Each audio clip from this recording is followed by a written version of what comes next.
I'm here to give us some thoughts from the fourth saying of Jesus on the cross. If you would, you will find me in Matthew's chapter 27, verses 45 through 46. You don't have to find it this time. I'm going to be reading it from the New Revised Standard Version. But it goes like this.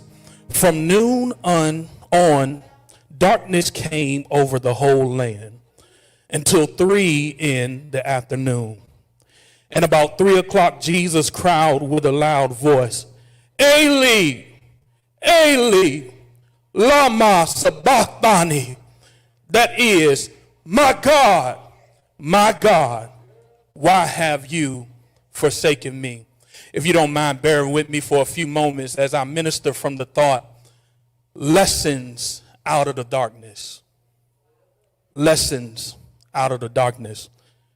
Family, this fourth saying of Jesus on the cross gives us another glimpse into the mind of Christ as he hung on the cross. Now, while some suggest that Jesus is just simply quoting words expressed by his ancestor David in Psalm 22, thus fulfilling yet another Old Testament foreshadowing of Jesus, I would invite us to see an even bigger picture nestled in the essence of these words.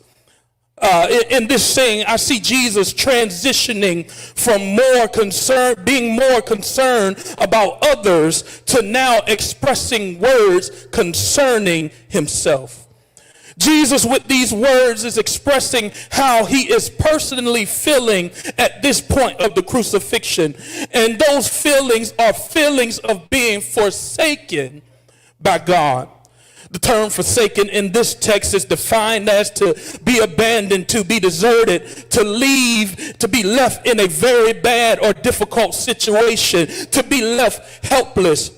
Now here it is. I don't know about you, but this saying initially caused my hermeneutic eyebrow to raise just a little bit, because how could the one who is God with us, the one who said I am, or the one who said I and my Father are one, the one who in the beginning as the Word was with God, now feel abandoned by God when he is God?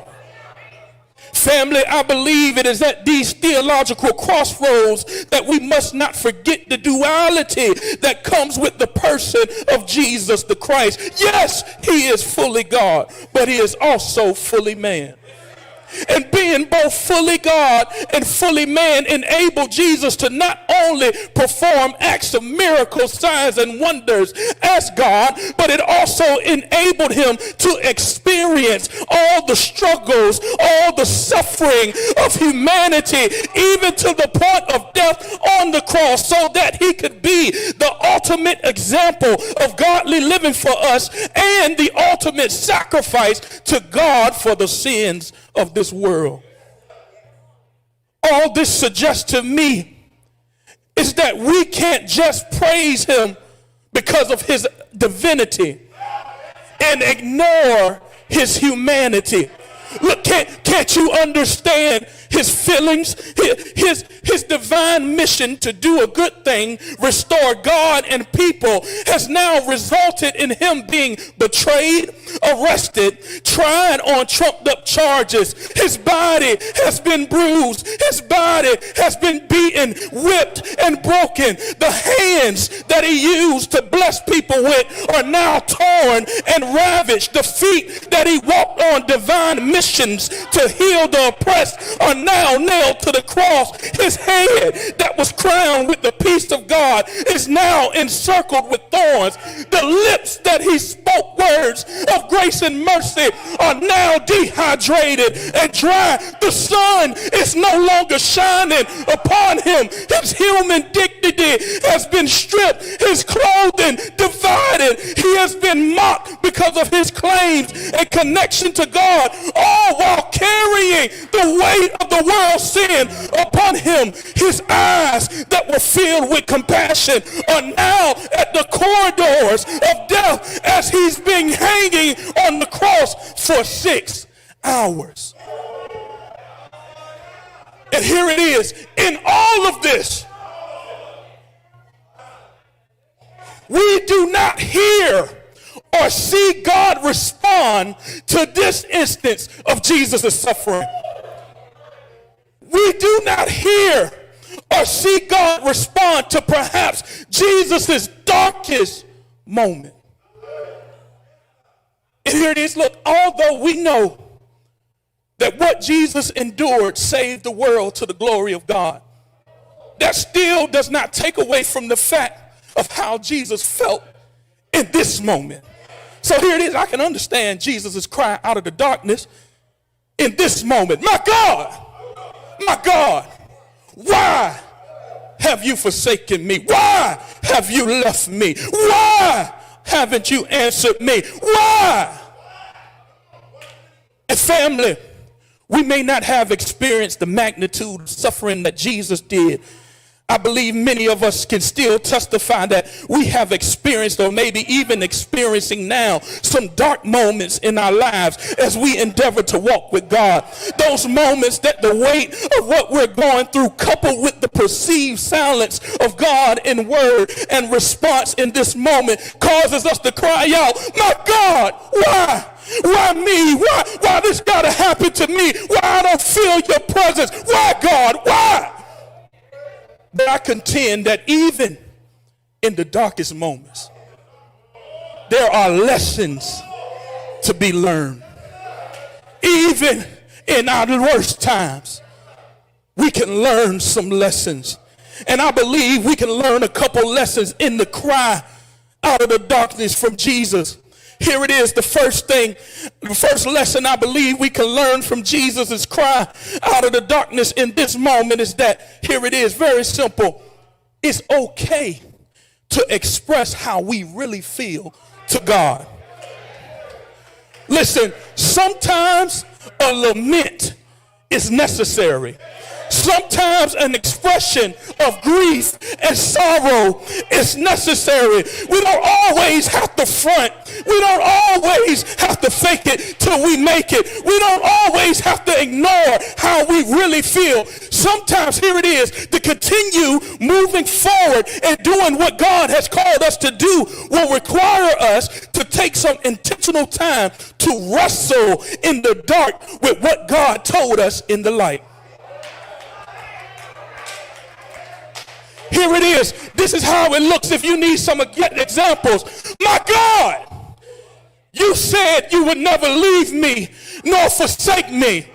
But in this moment, I don't feel your presence. Or how about this? My God, you said all things work together for my good. But in this moment, it don't feel good. Or how about, my God, you said the plans for my life were to prosper me and not to hurt me, to give me a hope and a future. But in this moment, this hurts, God. This hurts, and I need your help. I need your help. My God, I've seen you do it before for others and myself, and I really need you to do it again. Here it is, family. Get it out. Get it out. Don't keep those feelings bottled up. Be real with God. Here's why. He can handle it. He's our God and the one upon which we should cast our cares upon, even when our cares involve us wrestling with his will for our lives. And once we get it out, I believe we must transition to the last lesson, and I'm out the way. I believe we can learn from Jesus' cry out of the darkness. Here it is. After we lament, after we express our grief, we must then make the conscious choice to just trust God, even when his will for us is to endure the dark moment. Jesus prayed in the garden, take this cup from me. But then he says, nevertheless, your will be be done. And I believe this is the posture that Jesus took on the cross after his expression of despair. God, I feel forsaken by you, but nevertheless, I will trust you enough to stay here and endure the suffering and endure the pain, because eventually someday will come. And family, some situations will require us not to just express how we feel, but choose to go further and say, nevertheless, God, your will be done. That sounds like this. This hurts, but God, I'll trust you anyway. This sounds like this. This don't feel good, but God, I'll still believe what you said. It sounds like this. This part of your plan for my life, I wish we could change, but God, I will stick to the script. It sounds like this. God, I've seen you do it before, and I'll trust you to do it again. So I will endure.